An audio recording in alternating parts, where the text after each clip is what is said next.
All right, shalom, shalom. First and foremost, I want to give all praise, honor, and glory to Yahweh, Bahashem, Yahweh Shai, Baharakwadash. Double honor to the apostles and the elders, a great millstone who teach and rule well.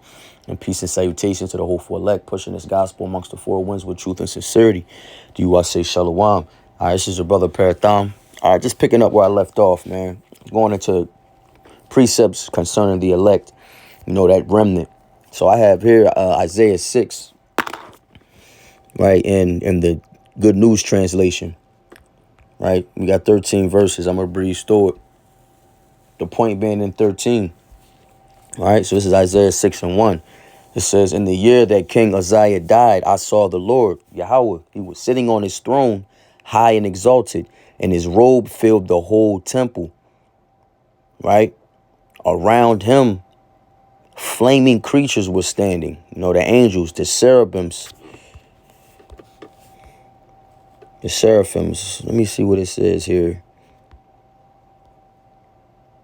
Serpent, a fiery serpent, a poisonous serpent. I mean, majestic beings with 6 wings, human hands or voices and attempted. So the angels, right? And we know, the angels, because there are we got cherubims, we got the seraphims. We can only, and speaking as a man, all the angels probably are majestic in their own way, man. Right?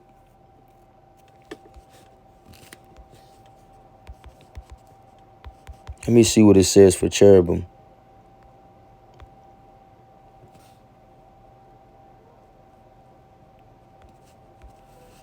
Man, just for edification's sake. Angelic being. It's Gardens of Eden.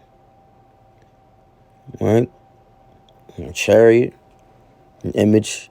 As an image form hovering over the Ark of the Covenant. So he says chariot here. Right? Because in Ezekiel it describes the angel and a chariot following that angel, man. As if they were in unison. All right, so I just wanted to get that I just wanted to get the definition there. So yeah, we can only imagine how many different types of angels there are, man. Right, so this is back in Isaiah 6:2. And around him flaming creatures were standing, each of Salaki, each of which had 6 wings. Each creature covered its face with 2 wings, and its body with 2, and used the other 2 for flying. They were calling out to each other, holy, holy, holy, Yahweh Almighty is holy. His glory fills the world. The sound of their voices made the foundation of the temple to shake, and the temple itself became filled with smoke. And I said, there is no hope for me. I am doomed because every word that passes my lips is sinful, and I live among a people whose every word is sinful. And yet with my own eyes have I seen the King, Yahweh Almighty. Then one of the creatures flew down to me carrying a burning coal that he had taken from the altar with a pair of tongs. It touched my lips. He touched my lips with the burning coal and said, this has touched your lips, and now your guilt is gone and your sins are forgiven. Right? So this is Isaiah's commission. The Lord is about to give him his mission, man, his duty. Right? But Isaiah, man, he seen the angels, he seen the Lord. Right? He felt unworthy, but that's that humility. Right? That's that contrite spirit that we have to be in. Hey, these things are written aforetime for our learning, man. These are the things that the little details that we look for when we go back and read precepts and go back into the scriptures and see. You read it in a different light. You get a better understanding of it, right? So it says, this is verse 8. Then I heard the Lord say, whom shall I send? Whom will be our messenger? I answered, I will go, send me. So he told me to go and give to this people a message. No matter how much you listen, you will not understand. No matter how much you look, you will not know what is happening. Then he said to me, make the minds of these people dull, their ears deaf and their eyes blind, so that they cannot see or hear or understand. If they did, they might turn to me and be healed. Which shows you that the Lord is in control of all things, man. Right? And we have to almost go back we got to jump back to Zechariah 13, 8 and 9. It says, and it shall come to pass that in all the land, thus saith Yahweh, two parts therein shall be cut off and die, but the third shall be left therein. So that two-thirds of our people, you Israelites, you so-called Negroes, Latinos, and Native Americans, all right, you Seminole, West Indians, and Haitians of the legendary bloodline, you just won't get it. The Lord willing, we are accounted of the elect, of the first fruits of that one-third. But two-thirds of our people won't get it. They will hear the names and they're going to reject them, right? Through their incredulity, right? Two-thirds of our people were designed to be wicked, right? They were designed to go off.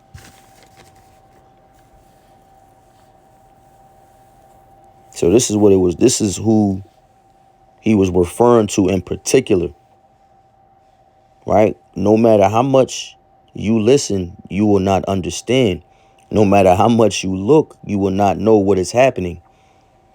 So he told Isaiah to make the minds of the people dull and their ears deaf and their eyes blind, so that they can't see, hear, or understand, lest they be healed. He would have to heal them. But it wasn't written, hey, because we're in a time that judgment, again, shall start at the house. Because we have to take accountability, right?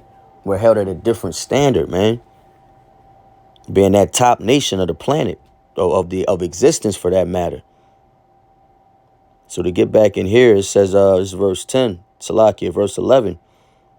So I asked, how long will it be like this, Lord? He answered, until the cities are ruined and empty, until the houses are uninhabited, until the land itself is a desolate wasteland. I will send the people far away and make the whole land desolate. Even if 1 person out of 10 remains in the land, he too will be destroyed. He will be like a stump of an oak tree that has been cut down, right? And you see it says in parentheses here, the stump represents a new beginning for Yahweh's people, right? So the stump, that's true. The fact that the stump wasn't destroyed altogether, it represents that remnant. It represents a new beginning. It represents the elect, right? A sign of resilience, man. The Lord is not going to, hey, he said, as long as the ordinance of the sky, the stars, the sun, and the moon, roughly paraphrasing, the Lord ain't going to do away with us, man. So that's it on Isaiah. Let's see. We can jump to, honestly, we can stay in Isaiah and jump to the end. This is Isaiah 65 and verse 6, titled Rebellious People. Clearly talking about 2/3 of our people, Israel.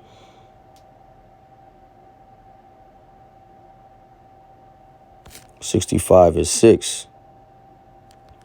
It says, behold, it is written before me, I will not keep silence, but will recompense, even recompense into their bosom, your iniquities and the iniquities of your fathers together, saith Yahweh, which have burned incense upon the mountains and blasphemed me upon the hills. Therefore will I measure their former work into their bosom. Thus saith Yahweh, as new wine is found in the cluster, and one saith, destroy it not, for a blessing is in it, so will I do for my servants' sake, that I may not destroy them all. And I will bring forth a seed out of Jacob and out of Judah, an inheritor of my mountains, and mine elect shall inherit it, and my servants shall dwell there. So the point in 8 and 9. Here we're described as a what? Salaki.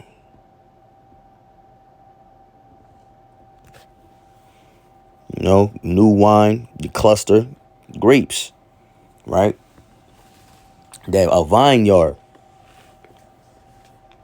So it says, thus saith Yahweh, as the new wine is found in the cluster, and one saith, destroy it not, for a blessing is in it, so will I do for my servants' sake, that I may not destroy them all. All right. That seed that it said, I will bring a seed out of Jacob, Yahushai, out of Judah, an inheritor of my mountains, and mine elect shall inherit it, and my servants shall dwell there. So the elect, Yahweh, under Yahweh, Yahushai. All right. That's being reunited back in the kingdom. Let's jump to Jeremiah, see what Jeremiah 30 says. Jeremiah 30 is titled Deliverance from Captivity is Promised. Jeremiah 30 and 11. It says, for I am with thee, saith Yahweh, to save thee. Though I make a full end of all nations, whither I have scattered thee, yet will I not make a full end of thee. But I will correct thee in measure, and will not leave thee altogether unpunished. So we are, it's more proof that we are scattered among the nations, our Israelite foreigners, the Gentiles, right? The Israelites looking, speaking, right? Dressing like these other nations, but are in fact have the blood of the Israelites running through their veins, man. Going back to Abraham, Isaac, and Jacob. Right? So he said he will make a full end of the nations, but not a full end unto us. Right? So that's the point.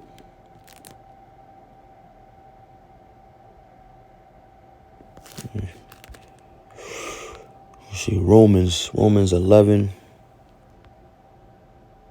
and 5. It says, even so, it's titled, Israel is not cast away. Even so then, at this present time also, split it up.